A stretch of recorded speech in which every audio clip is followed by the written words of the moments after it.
Hello, everyone. Gary Ryan here on Tuesday with a Fed League Flash video. And I'm doing one because this is pretty big news. Yep, it's right up the top. J-Mac is back. Yep, for those of you who may have missed it or you haven't heard yet, you're hearing it now. Justin MacDonald is back in the FPHL. Now, I've already seen some comments saying, well, he played in the SPHL last year. Why would he come back to the Fed? Different things come up. Different possibilities, different things that would be beneficial for a person in a particular season. And when I say season, I don't mean hockey season. I mean a time in their life. This may be what Justin feels is the best thing for him right now at this stage in his career. Now, MacDonald's been around for quite some time. If you count his experience with games played in the FPHL, the SPHL, and the ECHL. Okay, SPHL is 234 games, ECHL is 176 games, the Fed, 124. Add that together, you get a total of 534 professional games played. I mean, that's Joe Pace numbers right there. So, MacDonald's been around. He doesn't have anything left to prove. At this point, I believe he's just playing because he's still a darn good player, and he has fun doing it. Now, obviously, this is an overextension of hyperbole, but J-Mac coming back to the Fed. I mean, this is like the Fed's version of Wayne Gretzky, because MacDonald is one of these players that not just produces and scores a lot, but he makes everybody else around him on the ice better. That was the biggest thing about Wayne Gretzky. And it wasn't just that he was putting up insane amounts of goals and points and all, but he made everyone else better. Jari Kurri wouldn't have been the player he was if he didn't play with Gretzky.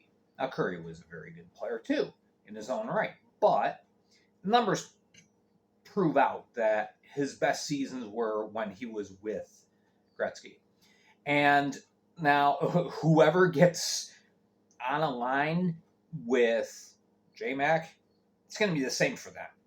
So anyway, just to sum up, okay, the last 2 years of MacDonald's career, 2 years ago, he played for the Watertown Wolves, won the Commissioner's Cup Championship with them in the 21-22 season, 49 games played, and he had 60 goals, 57 assists, 117 points, and I haven't found anything that says otherwise. I believe his plus-minus rating of plus 87 is a Fed record.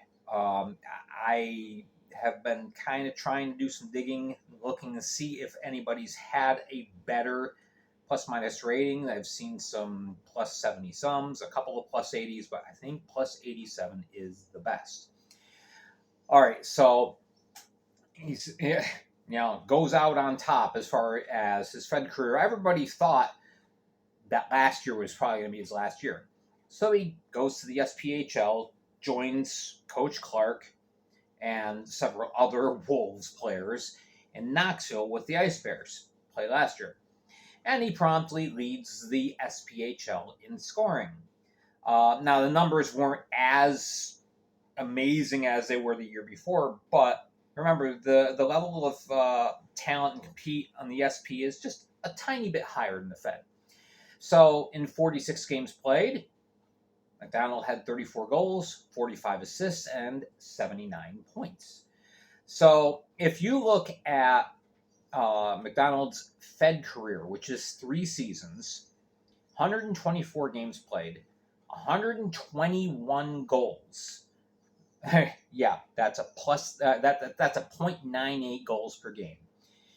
140 assists for 261 points. Yeah, you see that 2.1 points per game. That's insane. And he's a plus 123 overall too. So this is huge. I mean, this is a real shot in an arm. First of all, it's a shot in the arm for the Fed overall because we have one of the minor league's best overall players playing in the Fed again. Now, I know it's just listed as he just signed a PTO. He's going to be in Columbus, okay? But Columbus, now there's really who benefits. Columbus, in my opinion, just got put in the driver's seat for the Continental Division. They just signed Alex Basie on defense yesterday, and now they've got Justin MacDonald playing, and all the other amazing players on the team as well. You know, Chris Kelly and Jay Krupp and the whole list. This team's stacked, and to have a player of J Mac's caliber on the River Dragons, that is huge. So, in my opinion, they just became the favorite to win the Continental Division and go very deep in the playoffs. So, wow, good on them. As I mentioned, they also signed Alex Basie. I really didn't talk about this on Spotify yesterday. I missed it just by a matter of mere minutes. But yeah, Basie signs.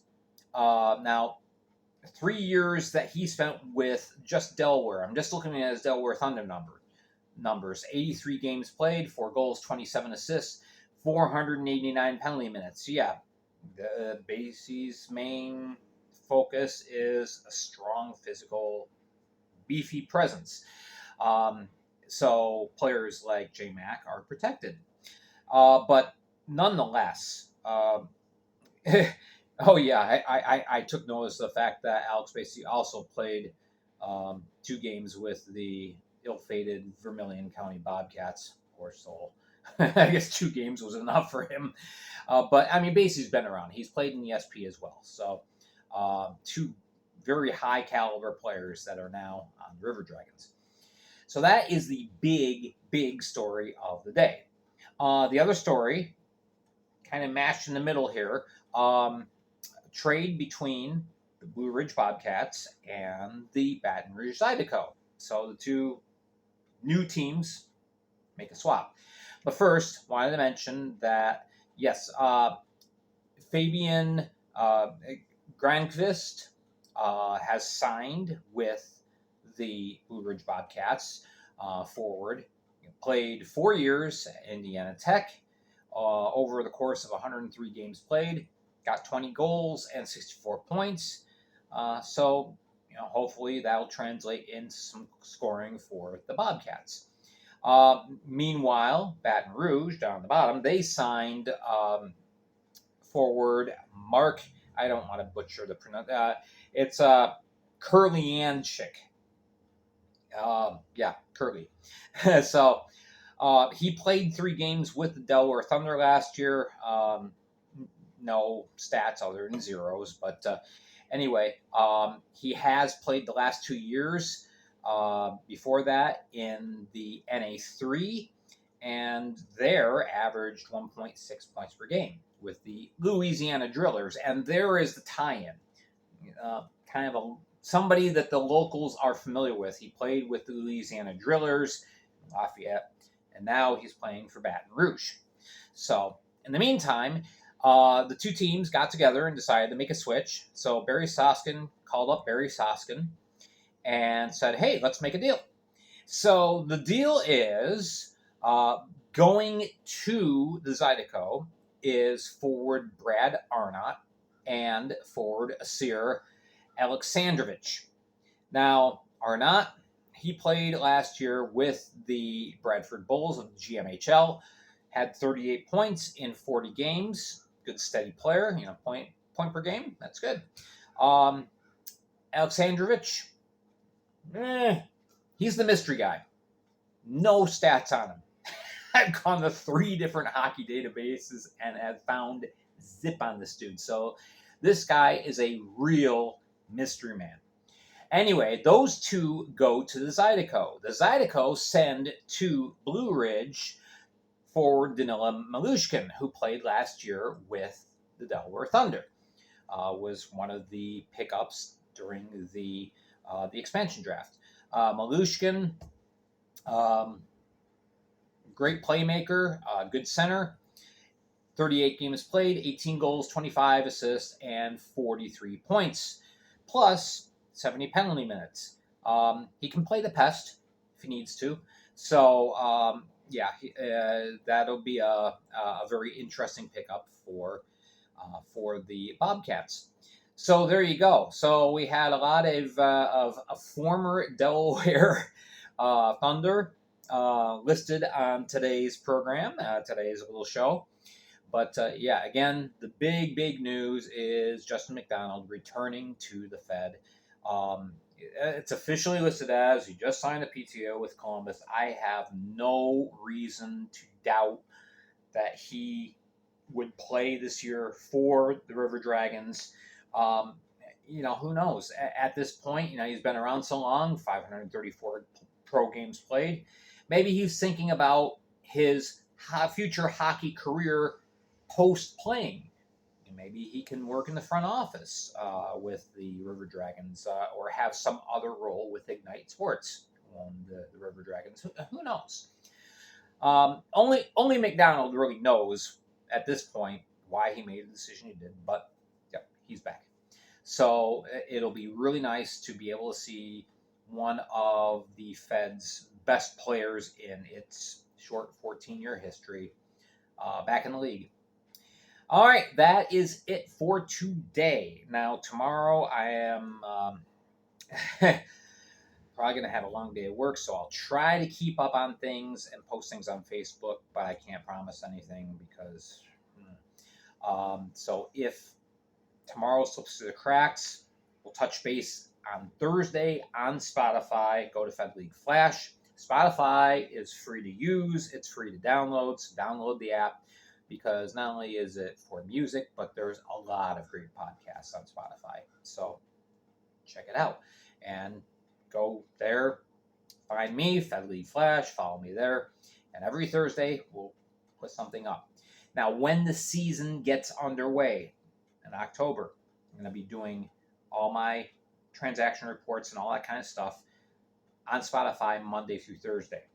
And then YouTube will be Friday, Saturday, Sunday, maybe Monday, depending on work and all. So we will see.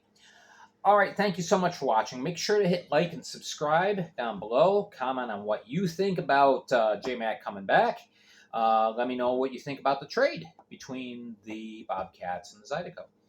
And also let me know if you know anything about Sir Alexandrovich. I'd appreciate that. All right, I'm Gary Ryan for the Fed League Flash. Have a great night.